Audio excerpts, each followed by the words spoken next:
Bienvenue à Karbala, en Irak. Ville sainte et lieu sacré pour les musulmans, où se trouve le sanctuaire de l'imam Hussein et de l'imam Abbas, petit-fils du prophète Mohammed et fils de l'imam Ali.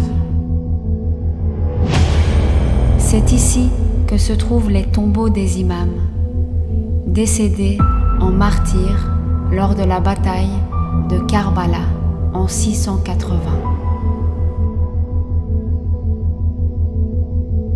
Assalamu alayka ya Aba Abdullah. Marhaba bi Karbala.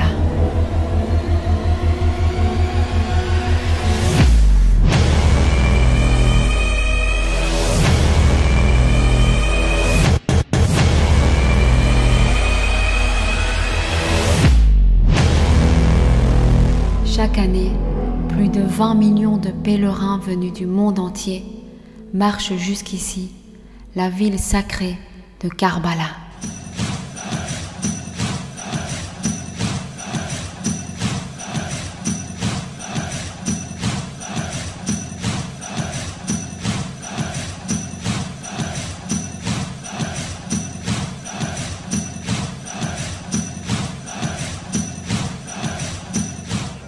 Savoir que ce lieu est également un lieu de pèlerinage.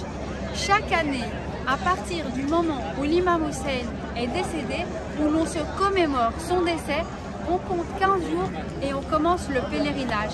Et vous avez des millions, j'ai bien dit des millions, on parle de 23 millions d'Irakiens et même des personnes d'autres pays et d'autres confessions religieuses qui viennent marcher jusqu'ici à Karbala pour se souvenir de ce moment. Alors imaginez, là il y a un peu de monde, il y a de l'animation, mais ce jour-là où tout le monde vient marcher, je vous dis ici, c'est plein à craquer. Il y a des millions de personnes, c'est absolument fabuleux. Et ça, personne ne le sait.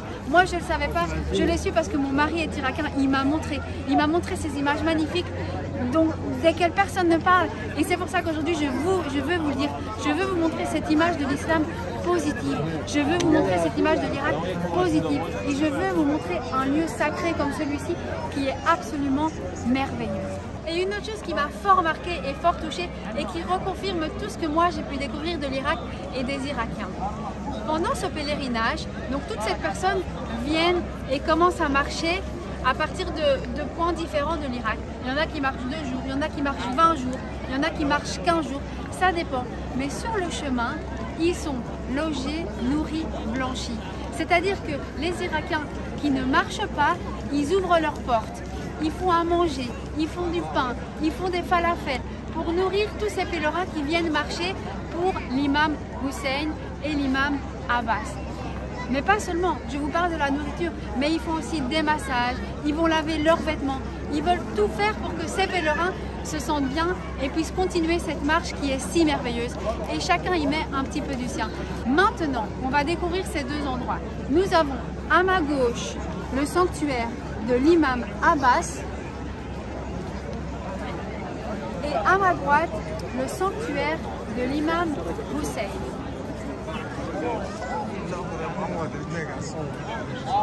Nous allons les découvrir les 2 entièrement. Je vais vous les faire découvrir. Je suis moi-même impressionnée et j'espère qu'à travers cette vidéo, vous allez aussi être impressionnés. Restez avec moi, on continue.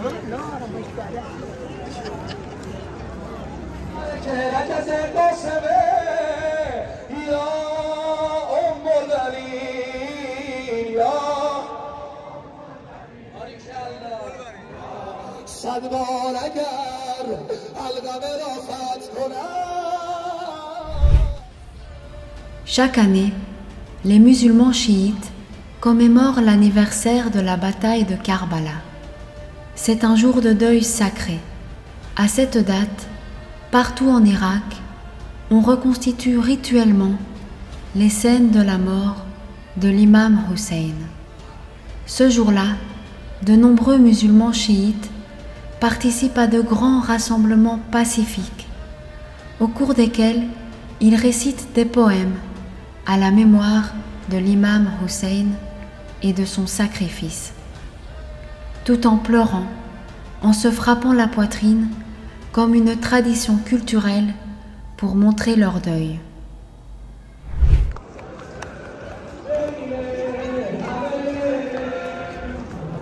Et je rentre dans la mosquée de l'imam Hussein.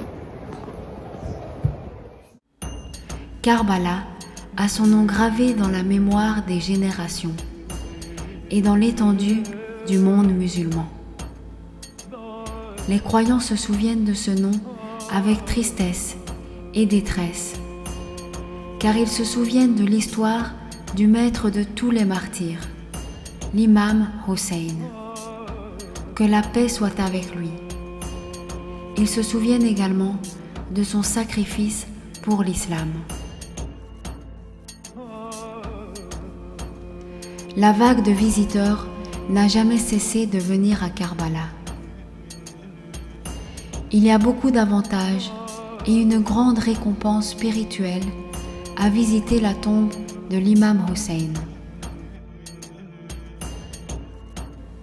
Le prophète Mohammed a dit de son petit-fils, l'imam Hussein, « Hussein est à moi et moi, je suis à lui. » Les croyants viennent donc de toutes les parties du monde, tout au long de l'année, pour recevoir l'honneur de rendre visite à l'imam Hussein.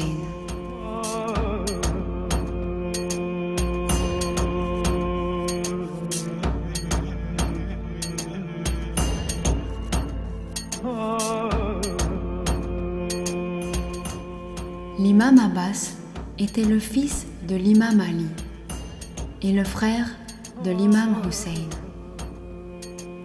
Les récits indiquent qu'il n'a pas ouvert les yeux à sa naissance jusqu'à ce que son frère, Hussein, le prenne dans ses bras.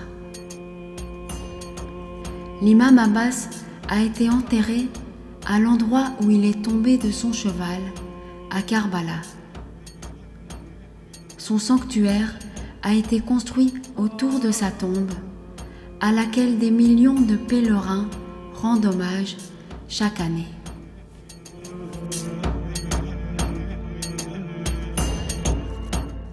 Et me voilà à l'intérieur de la mosquée de l'imam Abbas. C'est juste merveilleux, c'est magnifique. Regardez un peu toute cette lumière, cette décoration qui est totalement hors du commun et qui nous amène hors du temps,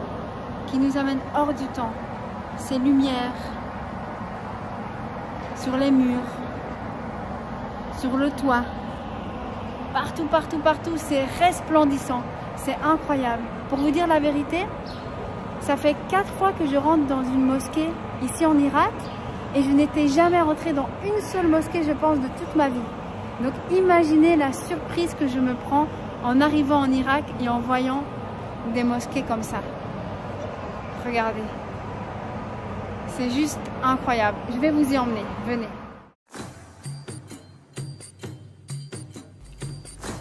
Lorsque l'imam Abbas décida de se rendre sur le champ de bataille, l'imam Hussein lui demanda d'apporter de l'eau pour les enfants et les nouveau-nés. Il commença à se diriger vers le fleuve Euphrate. 4000 hommes l'entouraient et lui lançaient des lances de toutes les directions. Mais le soldat solitaire ne leur prêtait pas attention. Il réussit à éloigner les ennemis de la berge et à accéder à l'eau tout seul. Il descendit de son cheval et se dirigea vers la rivière avec une facilité et un calme étonnants. Il prit alors une poignée d'eau de la rivière et voulut la boire à cause de la soif intense qu'il ressentait. Tout à coup, il se souvint que l'imam Hussein, ses enfants et toute la famille avaient soif.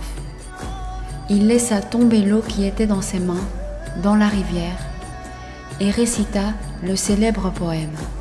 « Ô mon âme, tu devrais être avili pour l'imam Hussein et ne jamais vivre après lui. L'imam Hussein s'est retrouvé face à face avec la mort. Et pourtant, tu veux boire de l'eau froide et délicieuse? Je jure sur Allah que ce n'est pas conforme aux préceptes de ma religion.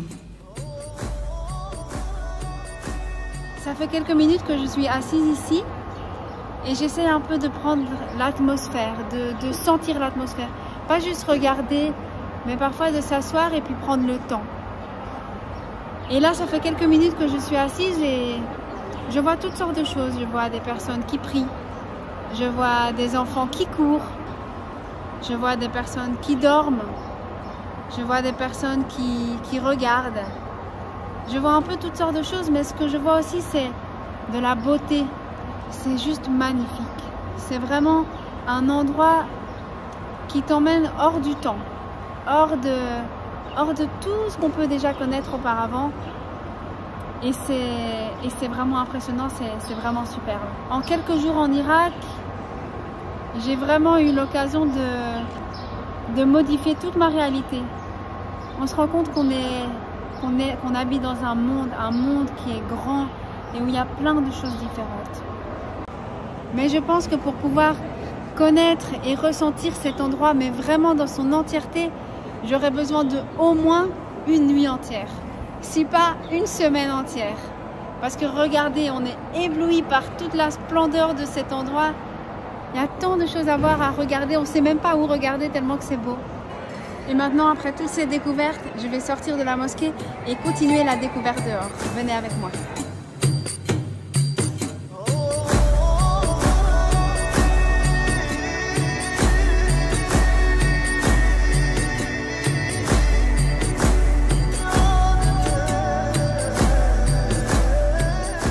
Et voilà que s'achève notre découverte de Karbala, de ce lieu sacré et de ce lieu magnifique.